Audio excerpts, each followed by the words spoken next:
Hola niños y niñas, espero que estén muy bien, que estén en sus casas cuidándose y les doy la bienvenida a esta nueva clase de música en la que vamos a abordar el clasicismo musical.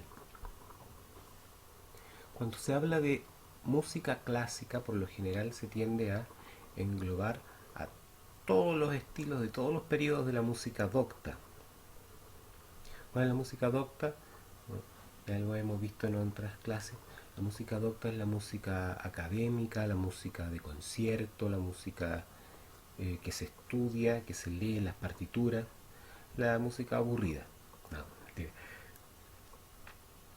Sin embargo, es común que hayan escuchado o que incluso ustedes mismos hayan utilizado la expresión música clásica para referirse a esa música.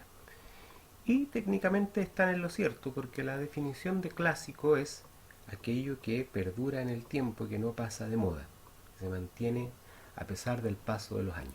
Entonces esa definición sería correcta en el caso de los principales exponentes de estos géneros musicales, ¿cierto? Y de todos los estilos que han logrado traspasar las generaciones. Incluso si nos vamos a la música popular, tenemos el caso de, no sé, de Elvis Presley, de los Beatles, de Queen, de Michael Jackson, de Los Prisioneros, etcétera.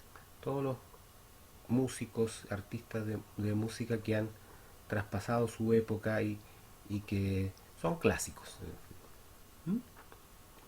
Pero en el estudio formal de la música docta, el clasicismo es un periodo muy cortito de tiempo, ni siquiera alcanzan a ser 100 años. Y comienza con un movimiento artístico y cultural llamado clasicismo que buscaba ser todo lo contrario de lo que había sido el barroco. El barroco se caracterizaba por ser algo bien complicado, recargado, ¿no? En cambio, lúgubre, digamos, triste. En cambio, el clasicismo tenía su mente y su vista fija en lo que había sido la Grecia y la Roma antigua, de los años, siglos V antes de Cristo. No, si me equivoco, no le digan a la profesora de historia. Pero muchos siglos atrás. Comenzaron a copiar esos modelos que eran más simples, que eran más bellos, equilibrados. Era como, no sé, una comparación entre Alexis Sánchez y Aranguis. Alexis Sánchez da una vuelta para allá, se corre para allá, para el otro lado, da una vuelta para allá, vuelta para acá y al final la pierde. En cambio, Charles Aranguis, simple, da el pase para allá, da el pase para allá. Más o menos, una comparación. Y este periodo del clasicismo también tiene una coincidencia con un periodo súper importante en la historia que tiene que ver con la ilustración. Las iglesias y las monarquías, los reyes, están perdiendo lentamente el poder. Se está preparando una revolución que comienza a finales del siglo XVIII y que eh, cambia el mundo como era conocido a ese momento. Y la música no escapa a ello, porque antes del clasicismo los músicos trabajaban o para los reyes o también tenían personas que les pagaban, los contrataban para que les hicieran música. Todos los artistas en general trabajaban con una persona para una persona que les pedía obras por encargo, que se los pagaba y los mantenía, que eran los mecenas. Y acá comienza a cambiar esto. Ya los músicos dejan de trabajar para las cortes de los reyes, empiezan a eh, actuar en conciertos privados, en algunos espectáculos públicos también. Surge la burguesía en ese tiempo, que es una nueva clase social, es una clase social que no nace con poder ni con riqueza, sino que lo va haciendo con trabajo y con esfuerzo, ¿cierto? Comerciantes principalmente. Ellos tienen tanta plata o más plata que los reyes, pero por su origen, que no son de la realeza, no los consideran y ellos empiezan también a buscar ser considerados. Eso como modo de introducción. La música, características de la música, música refinada, elegante, contenida y equilibrada. Una música donde se busca la belleza, la belleza de lo simple. fácil de entender, como el pop. ¿Ven? La música religiosa empieza a desaparecer. Ya empieza a cederle su lugar a la música profana, que es la música que no es de origen religioso. La ópera seria y la ópera bufa, que es como una comedia. Se tratan temas más cómicos. Y esto sí que es importante porque aparecen las formas musicales propias de este periodo. La sonata, la sinfonía y el concierto. Una sonata es una pieza musical para un instrumento solista y un acompañamiento de piano. A veces el instrumento solista era el mismo piano, pero en otros casos los instrumentos solistas pueden ser el violín, por ejemplo.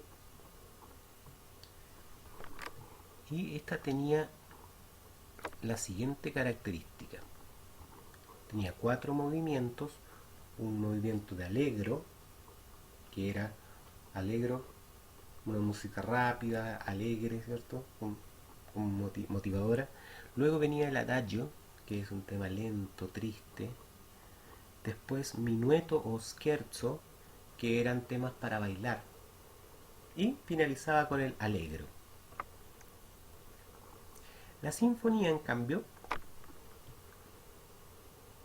si bien era muy parecida en su estructura, la sinfonía hacía participar a toda la orquesta. No había un instrumento solista. De repente, las secciones de instrumentos, cuerdas, vientos, percusiones, tenían su momento de lucimiento, pero el grueso de la orquesta estaba siempre participando.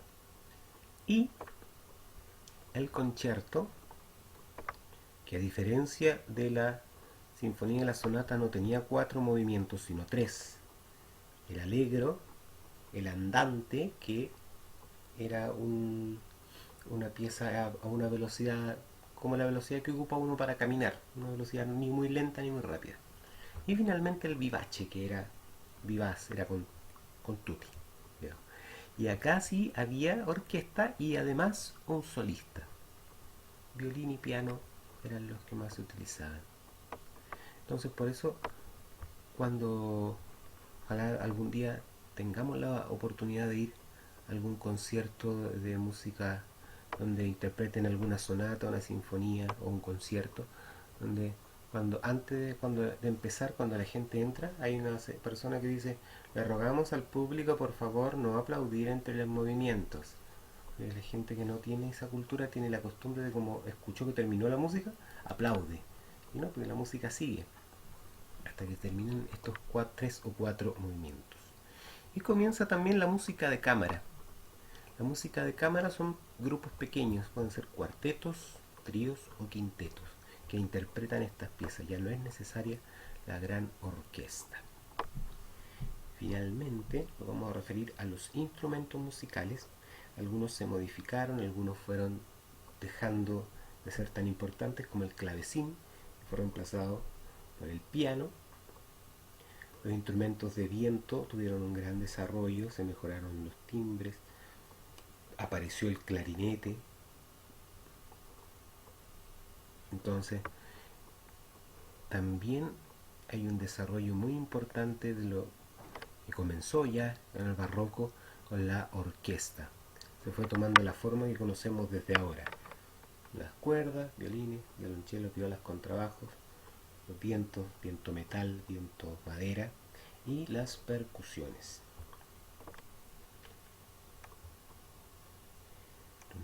Ahí están las preguntitas para reflexionar y responder. Y tal como lo hicimos con el barroco, ahora tenemos que completar información sobre estos 3 compositores muy importantes del tiempo del clasicismo, de este corto tiempo que fue el clasicismo. Hay 2 nombres que seguramente ustedes ya conocen, ¿cierto?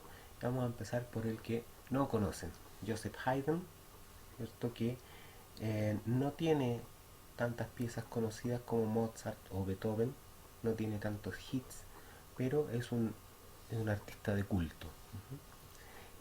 No por nada se lo llama el padre de la sinfonía y el padre de los cuartetos de cuerdas, lo que no deja de ser. Don Wolfgang Amadeus Mozart, que no se llamaba Amadeus, que cuando volvamos a vernos me tienen que recordar para contarles la anécdota de por qué le decían Amadeus a Mozart. Mozart lo tenía todo prácticamente, era talentoso, era virtuoso, era buen compositor, buen intérprete y además tenía fama con las chicas. Era el primer ídolo de masas, digamos, como, no sé, un Taeyong del siglo XVIII.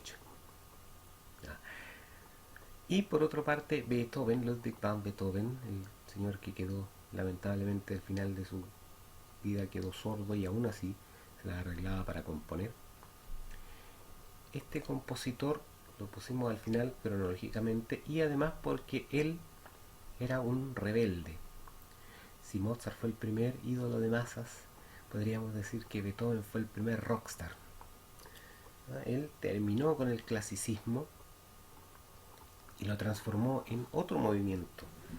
Pero de ese movimiento yo les voy a hablar la próxima semana.